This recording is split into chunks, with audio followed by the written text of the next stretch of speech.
welcome to Voices for Medical Freedom podcast. I'm Ken Ruettgers, and with my host, John Stockton, we welcome Briane Dressen to the show this week. Briane Dressen, and I know her as Bree, is a COVID warrior like no other. She entered the Astra-Zeneca vaccine trials in the fall of 2020 to help get the nation and the world, all of us, beyond the pandemic and get us out of hospitals and lockdowns and masks. Unfortunately, Bree suffered a host of severe neurological reactions that included paresthesia, vision issues, tinnitus, loss of muscular motor skills, severe brain fog, and much more. She's doing better, but she still suffers today.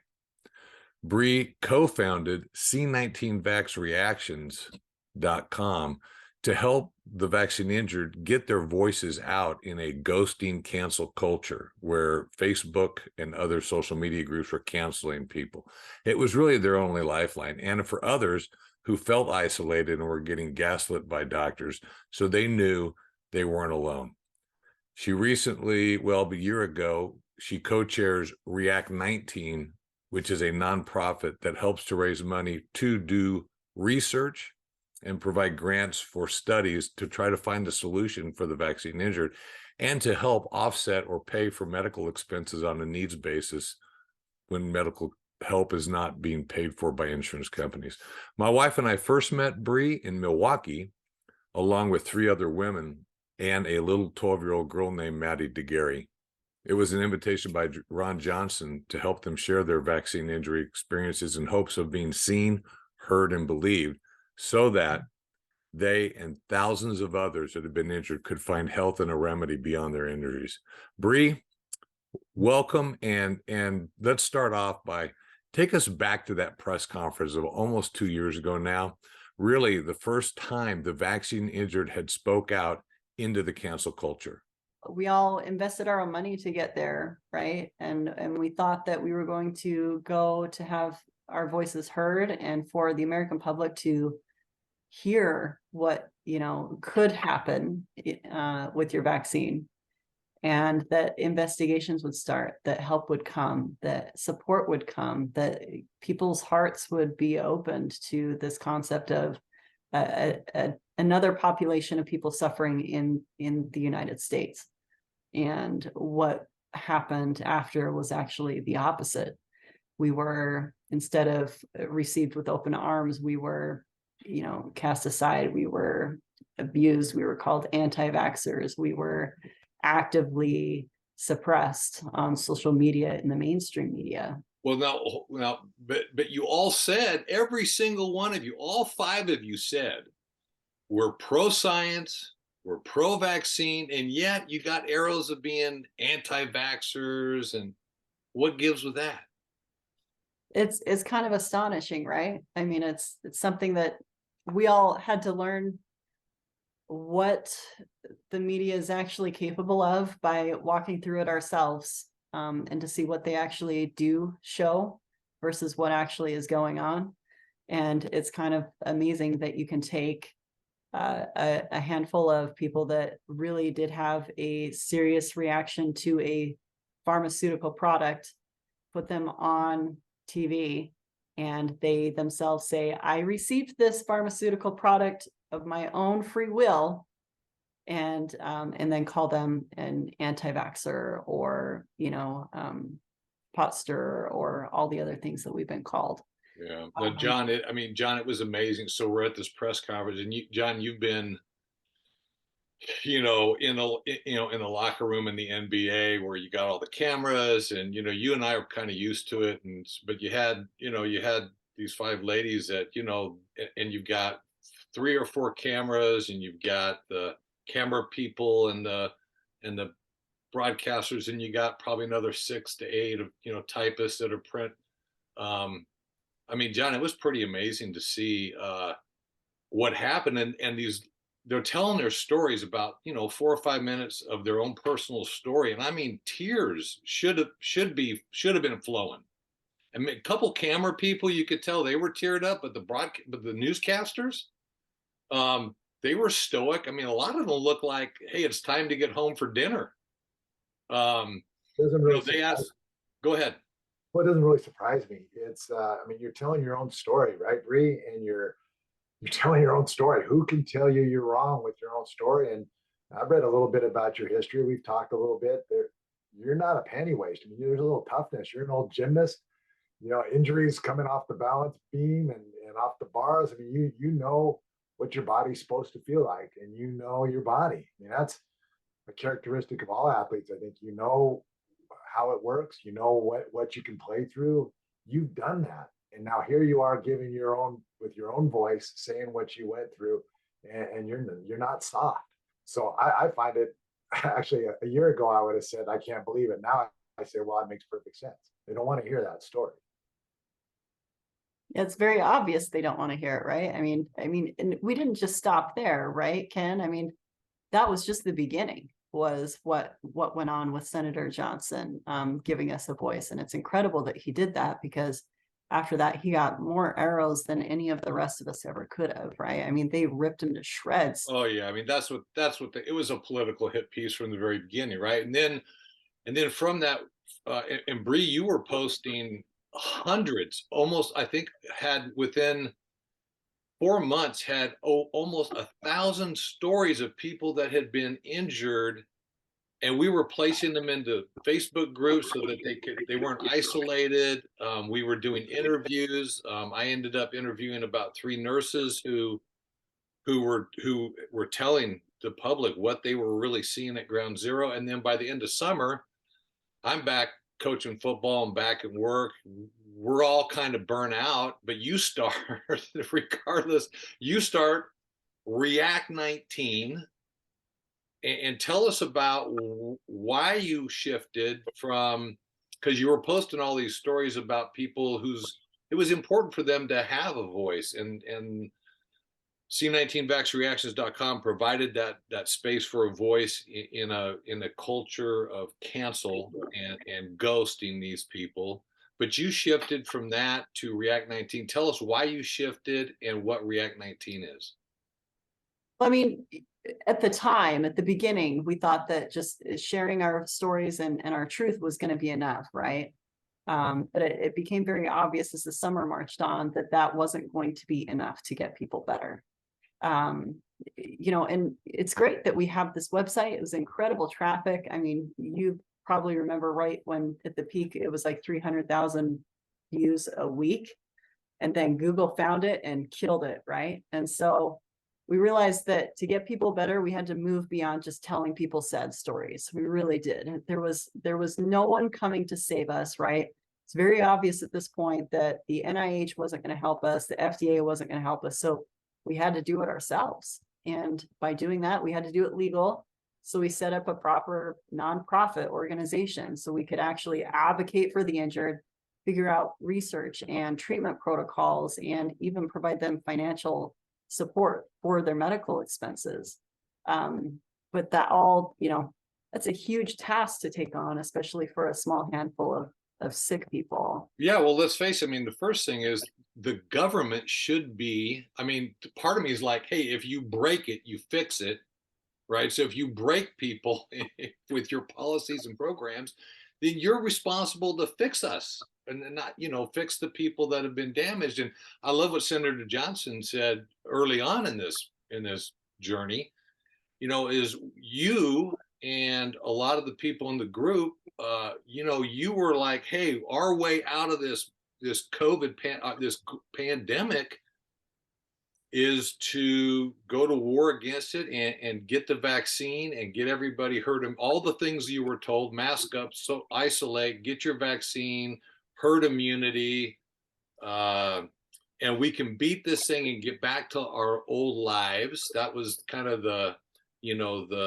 line. And I love what Johnson said about, you guys have in this battle, in this war on COVID, you were injured, and our country, at least to this point, as a government, has left you guys on the battlefield, wounded and hurting. And so you said, hey, if the government's not going to do it, at least, you'll fight to see if you can get the government to do it. But in the meantime, because you're fighting, lots of fronts in this battle. One is getting the government to do it, but if they're not, and until they do, then you're saying, hey, we'll do the research, we'll raise the money, we'll do the research. And for those people that have been injured, they've lost their jobs, they've lost their health care.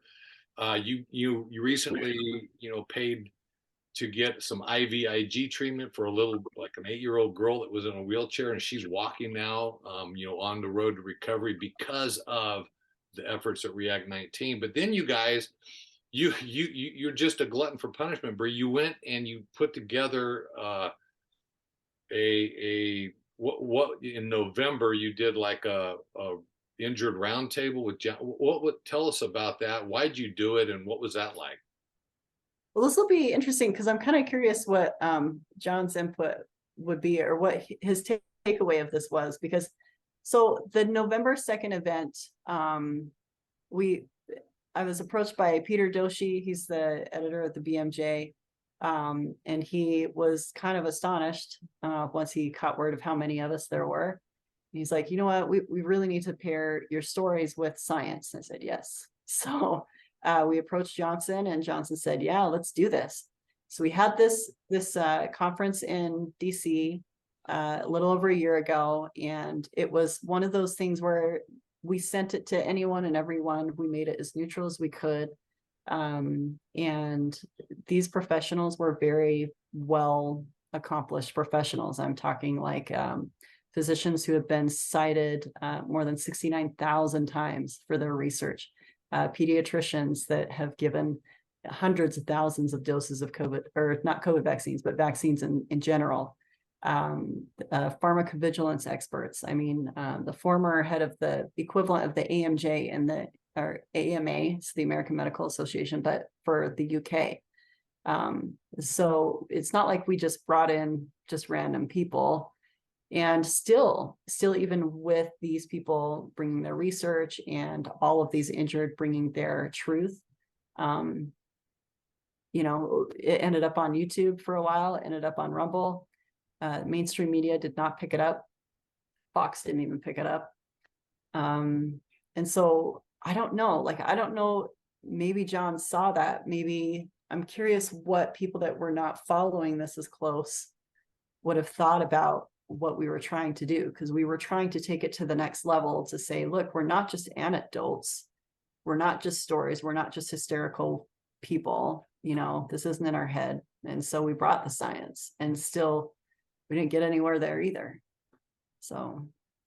Well, it's very consistent, isn't it? I mean, Ken, you mentioned the CDC, the FDA is supposed to fix things they break. I think they're supposed to protect us in the first place. I mean, these COVID shots should never come down the pike. No testing by virtue of getting it designated as a vaccine when it doesn't fit any of the qualifications, even as a vaccine, they bypass all the testing. They bypass any liability as well. It's kind of amazing. They shouldn't have to fix it. They should be our watchdog, not letting it happen in the first place. Now here we are, you've been injured. I've been kind of digging into that field a little bit with athletes. I mean, how many athletes, and you clearly are one, or were one, or I think both, 1,700% increase in athletes' deaths since the rollout. And you have to excuse that phone. I don't know what to do about it in here, but those are big numbers. And what's happening, and it's just what you alluded to, they're just numbers now. These are real people with real families, with real hopes and dreams, just like the rest of us, that are quashed. And they're just a number now. I heard something like that. I heard athletes are dying on it. That's probably fake. I don't get why that's not on every news station in the world. I don't get it. And maybe that's why we're doing it. Just like when you're playing a game, okay, nobody wants to go after that loose ball. I guess I'm going to have to go after that loose ball. So it falls back on us as individuals, which is where I like it anyway. Trying to encourage other people to like that. You're special. You with your React 19, all the stuff you're doing is great. You're taking it up on your own shoulders, saying, fine, if they don't want to broadcast it, we'll do it. And that's kind of what we're trying to do here. So it's grateful. But I got to quit talking. I want to hear your voice. I want to hear your story. So thanks for bringing me in, but let's hear you talk some more, please. Well, let me ask her a question real quick, because, as it relates to the media, because early on, you guys, the Q8 group, you were calling, and you did get some local news coverage, Bree, but in Utah, there was another person that got a little bit. I think, you know, a couple others that got a little bit of local stuff. But you guys were looking for national stuff. You got, and you had a couple people on the hook that were very interested in big media markets. All of a sudden, it wasn't for lack of effort. So tell us a little bit about your attempts and the results of those attempts with the media. Yeah, so this is one of the more frustrating things for me, because I still get it all the time from my middle of the road friends. They're like, well, how come you're sitting there next to a Republican, and how come you're only talking to Fox? And it's like, that's not how this is going. So we started, like, my trusted news source was NPR. So just so you guys know where I was politically in my head, right? So that's where we started. We started with NPR, we started with CNN, we started with New York Times. We thought that they would be perfect for a big investigational piece, because that's what this is. I mean, it's not just injuries needing to be told. I mean, the government has a very intimate and very deeply intertwined relationship with what has been going on with the injured. And they're not talking, so we have to do it for them. So we thought that they would be the perfect people to expose that truth and what actually is going on. But the sad reality is they've told us over and over and over, they cannot cover COVID vaccine injuries. They can't. And we were told that here locally with the local markets. The state health department went after a couple of the reporters here. Major healthcare systems went after the local reporters here, told them to shut up or else. I don't know where the free press is, but it does not exist here in the United States. And I really, really hope that at some point the American public deserves to get that information, just that information, that the information that they are being fed is not free press. It's not. It's curated, it's manipulated, and there's definitely an agenda. It doesn't matter what media outlet you're looking for or that you trust. Yeah, So. you know, it's interesting. I mean, you know, it's, you know, I think as you have a tough time believing, because it, like, if I was running a news agency, or you or John were running a news agency, you know, we would not kowtow down to our sponsors, as in Pfizer sponsoring all that. We would report the news. We would try to be honest. We try to be complete and non-biased. And so we think of ourselves as like, well, if I was running that, that's of course how I would do it. So to think that these agendas come into play to such a degree, it's hard for us to get our minds around, I think. So yeah, I mean, I remember, you know, the you know, football players, the Hall of Famers, getting paid by our government through the players union in the NFL's players union, and then paid to kind of come out and advertise to get the shot. $2.3 million. Yep.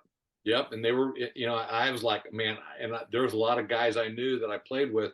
And most of them were retired Hall of Famers. And some of us, we were pretty pissed off, you know, that these guys were selling everybody out. They had, of course, these guys had no knowledge and weren't told. And, you know, they were advertising for something they didn't even know about. And it was kind of a soft sell, but nonetheless, you know, they were being put out there. Now, what about the politicians? Because you're on Johnson's speed dial and vice versa. You've talked with Rand Paul. You've talked to several different, we've worked hard to try to get bipartisan support. But, you know, tell us about where it started, the frustrations, and where it is now as far as getting the politicians on board. Yeah, the politicians, that's been hard. I think people think that that the Republicans by and large are helping us, but the sad reality is it's not. I mean, the reason that Johnson ran again, the whole reason, it wasn't for any other reason other than to make sure that he was able to work through the COVID pandemic corruption and to figure out how to investigate that and expose that. He doesn't have politicians in his own party that are backing him up on this. And there's a reason, because this is a very, very big stain on the side of the health agencies, but also, more importantly, the drug companies, who have a massive stake and a huge lobby in Washington. They're the biggest lobby in Washington. For every politician, there are 3 lobbyists for every politician in Washington. So this isn't as much like a partisan issue as people realize. It's actually a big pharma corruption issue. Would you say it's like a uniparty issue and a capture issue of our government health institutions? Yeah. And, in all of these meetings that we've had, I mean, we were just in DC 2 months ago. We saw over 30 representatives in 3 days, which for a group of injured individuals in wheelchairs, pushing them all through Washington, DC, back and forth for 3 days, it was an adventure, to say the least. But there's a lot of money. There's a lot of money and a lot of power with these pharmaceutical lobbies. I don't know how a bunch of sick people that have no money, no resources, no support, not even social support, are going to be able to stand up against that. And that's where I think that it's so important for us to have people like yourselves that are willing to help in any way, shape, or form, even if it's helping to amplify these voices, like in this what you guys are doing. But it's so important. The government is not going to do anything but suppress us, and these people literally are suffering. They're declining, and they need help so badly. And the only people that are going to come to our rescue and to our aid are going to be our fellow Americans at this point. Well, and you said we've kind of danced around it a little bit, but we're talking censorship, we're talking government, but government, and of course it's come out, in the whole Twitter Elon Musk, Twitter releases, and we knew it we've known this for months and months and months, right? That the government at least is putting pressure, if not behind the scenes, certainly in the public. They're telling, I mean, the 3 of us probably would not surprise me if all 3 of us have been labeled as domestic terrorists because we have been, according to the government, misinformation, disinformation, and malinformation, or some grouping thereof, right? But early on, Facebook, the Facebook groups of the injured early on, hundreds, thousands in some groups, were shut down and canceled by Facebook, the only lifeline, because the doctors didn't know and they weren't being told. So, throttling, canceling, censoring. What's been your experience, in your different groups or working with different groups? I mean, you probably dozens of examples, but what are some of the highlights that come to mind when you think of the censoring? The big offenders. The first group was shut down within 24 hours of Senator Ron Johnson's first press conference. Can't tell me that wasn't coincidental. We lost contact with 8 actively suicidal people. And that was very distressing, as I'm sure you guys can imagine, especially because we know these people and we love them and respect them like they're our own family. And we say it all the time that this is our injured family. And then the second support group was shut down within 5 days after that. Those 2 groups have never been put back up. I had another support group that had 12,700 people at that time, and this was last fall, so October, November, December, and Facebook shut that one down. And so we reached out to a couple of legal firms, and they got it reinstated about 4 or 5 months later. Facebook never apologized. They just magically made it reappear. And so now it's back active. But once you kill the momentum in a group, people don't come back. So yeah, and these are people that they're desperate for connection. They're desperate for solutions. They're trying to share. What have you tried? What have you tried? What's your doctor say? What's my doctor? How about you? and because nobody's got the silver bullet, the magic pill to help you guys. Nobody's found that one size fits all magic. How, you've been working, with people in this space and you've been in this space for 2 years, with other people for almost 2 years. What are there any solutions that people have found? What have people tried, and how's that going? And there's some crazy ideas out there. What are some of the helpful? How's that gone? And what are some of the crazy things you've heard? You remember some of the fun ones. Okay, so in your professional careers, did you guys ever get told that you need to drink urine? No, I heard it. I heard it would solve a knee injury one time, but no, never had to drink it.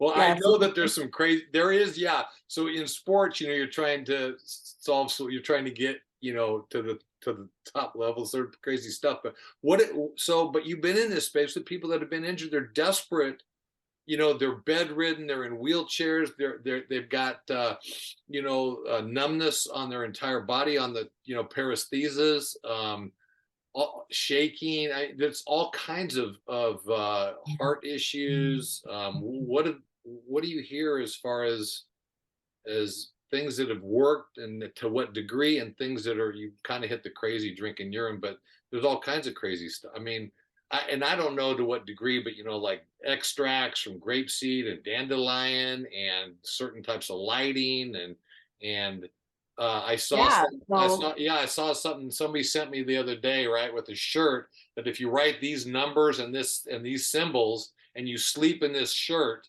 and you put those same on your sheets, you'll get better. Now, I don't know, but it seems crazy to me. But that, I mean, people do that to win Super Bowl games all the time. You guys know that. Isn't that what you guys do? Anyway, Yeah. no, but like really, so there's all kinds of solutions out there, right? There's, as we call it, snakes in the grass. There's people that are poised to take advantage of the situation and exploit us and take us for literally tens of thousands of dollars.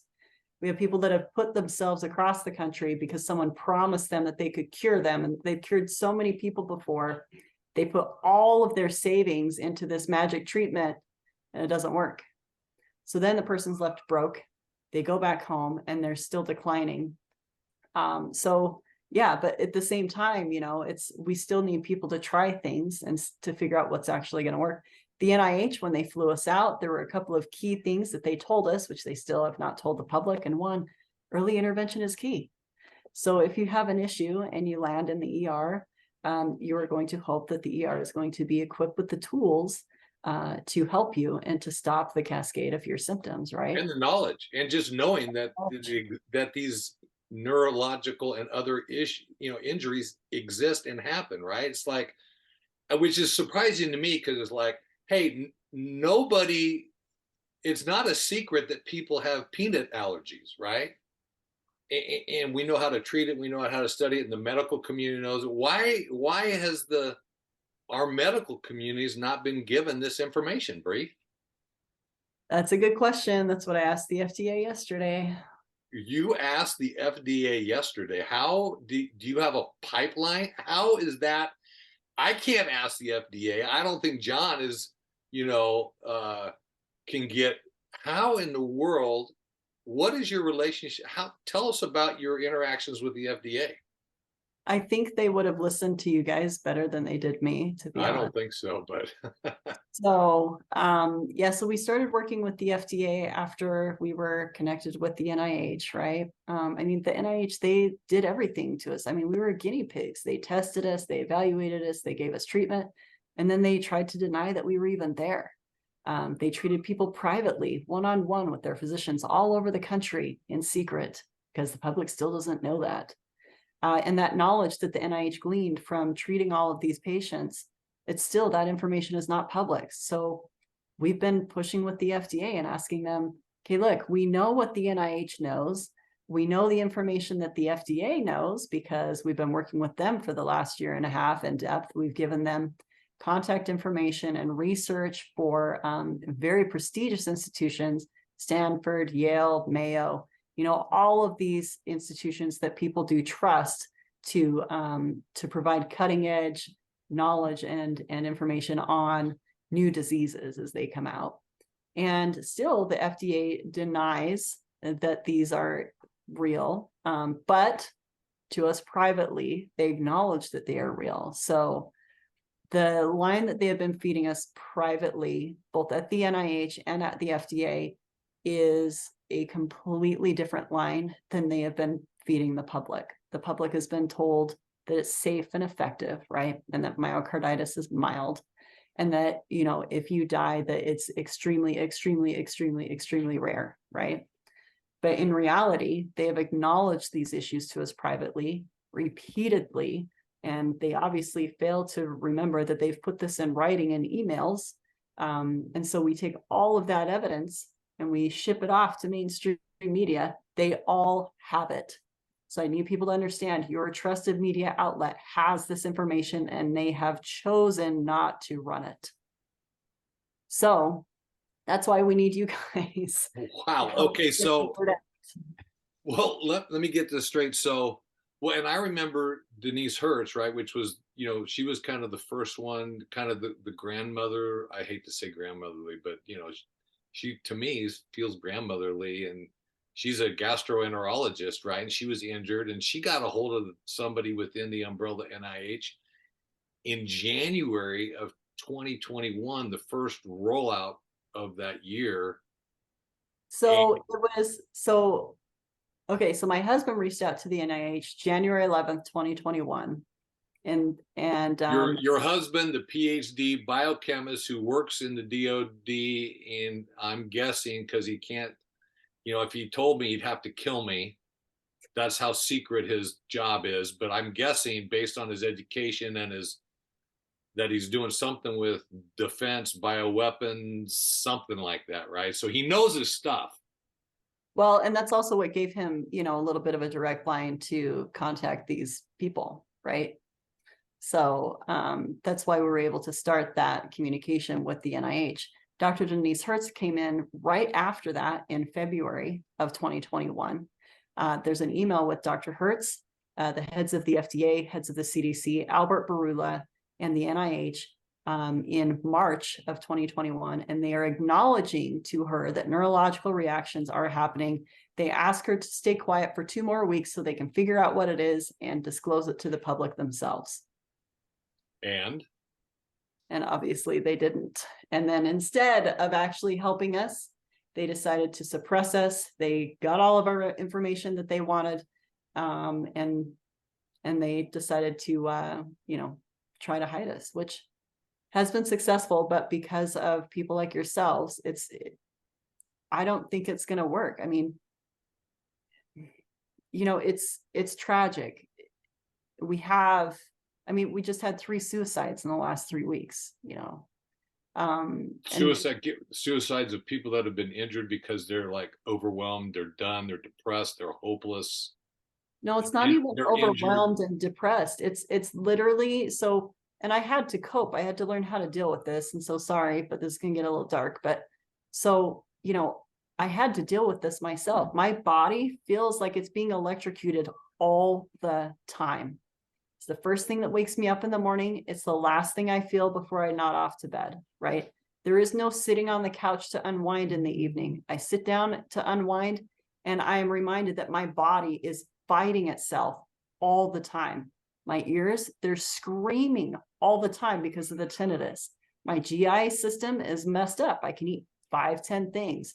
So someone who their existence is now a slave, like they're a slave to their body, they're being tortured all the time.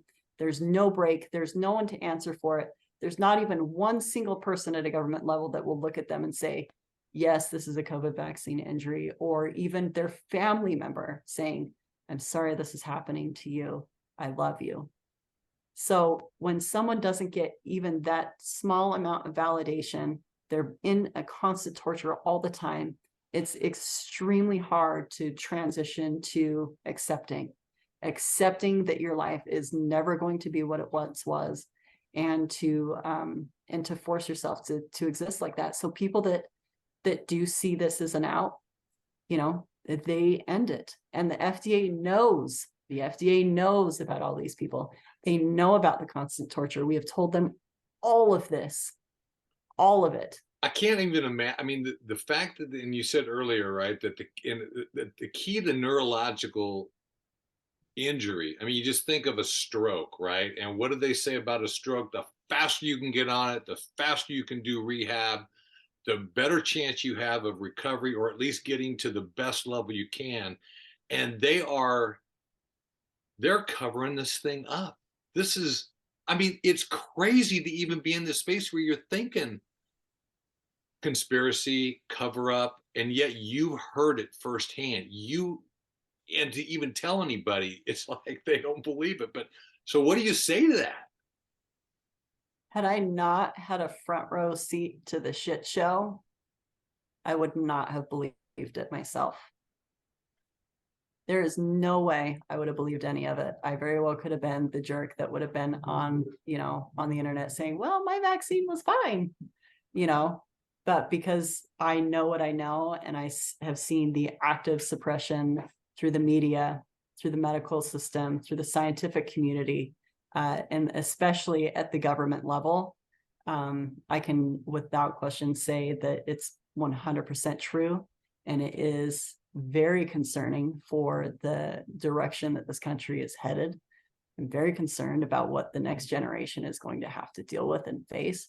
And unless we actually expose this, right, we're all in for a very rude awakening sooner than later. It's not just a few sick people from a COVID vaccine.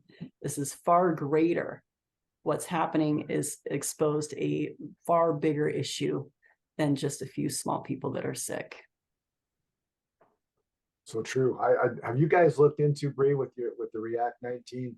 I mean, it seems to me like the medical profession has betrayed our trust. At whatever level you choose, whether your doctor didn't read all the data, if there was any data given to them, or they just trusted their bosses and so on and so forth. But clearly, there's been a challenge to that trust with medicine, and the guys that have kind of held the fort a little bit, I think, have been the holistic group, and they've been biofide for a long time.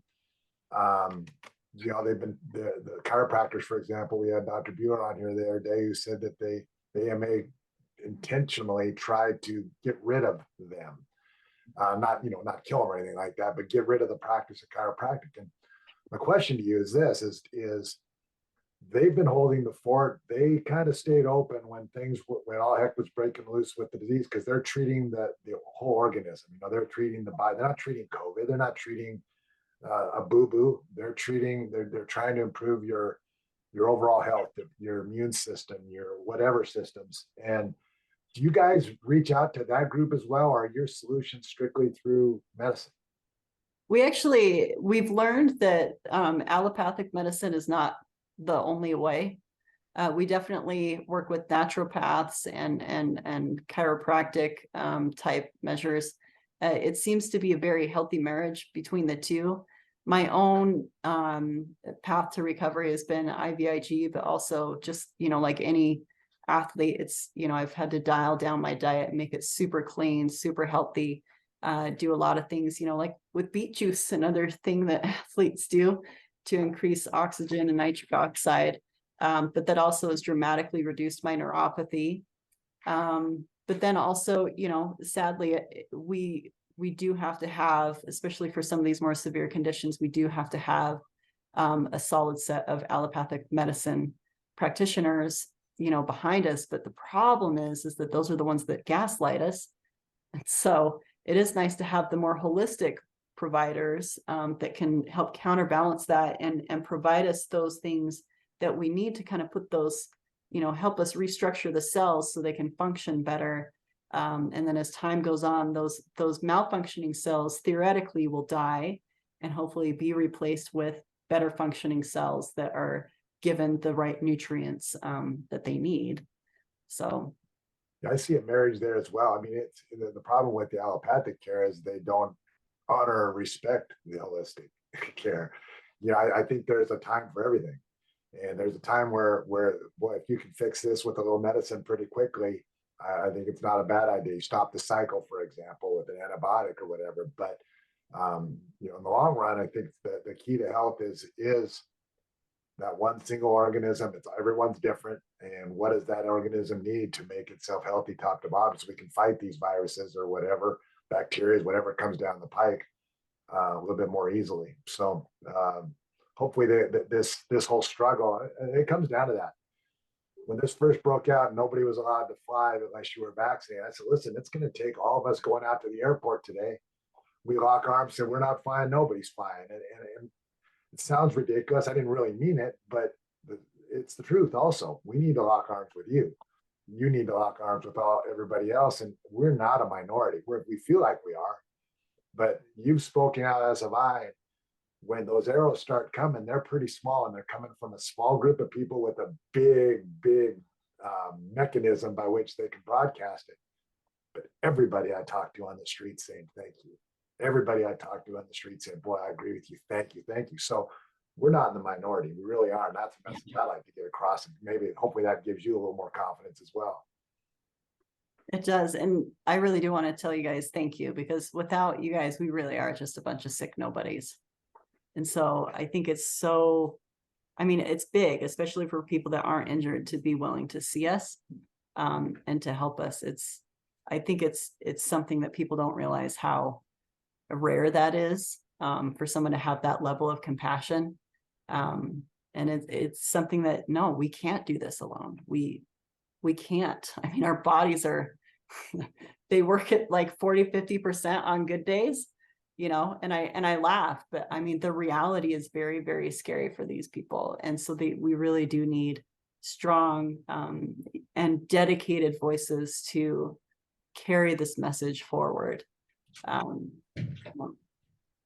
Yeah, I mean, one of the things, and we got to wrap this up, but one of the things, or I should say, as we wrap this up, one of the things that I want to reiterate is Voices for Medical Freedom is to help encourage people to get informed so that they have informed voices, and then use their voice to speak out. Because when you speak out, right, you encourage others that have the same belief and value system, but they're too afraid to speak out till somebody else does. And so, John, you've done that. Bree, you know, we're doing this.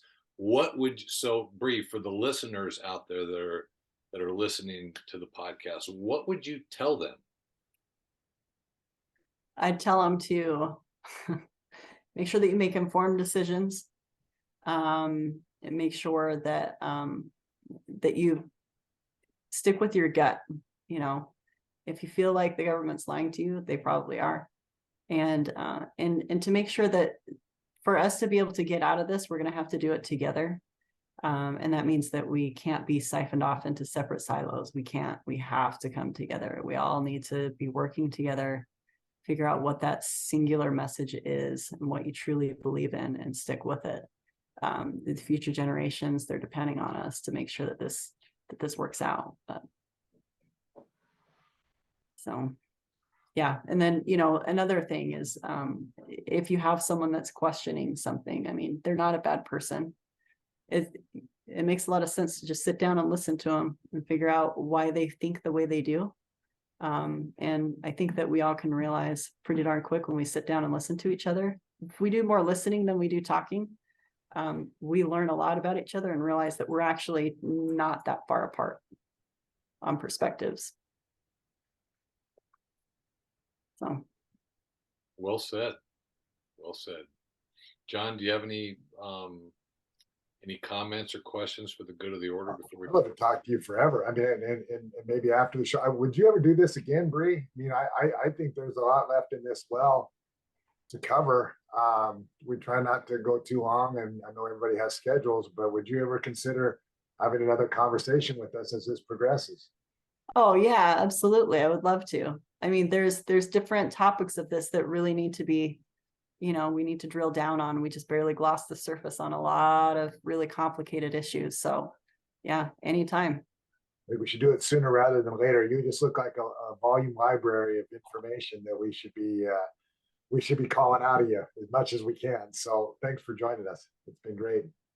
Oh, well, thanks for having me.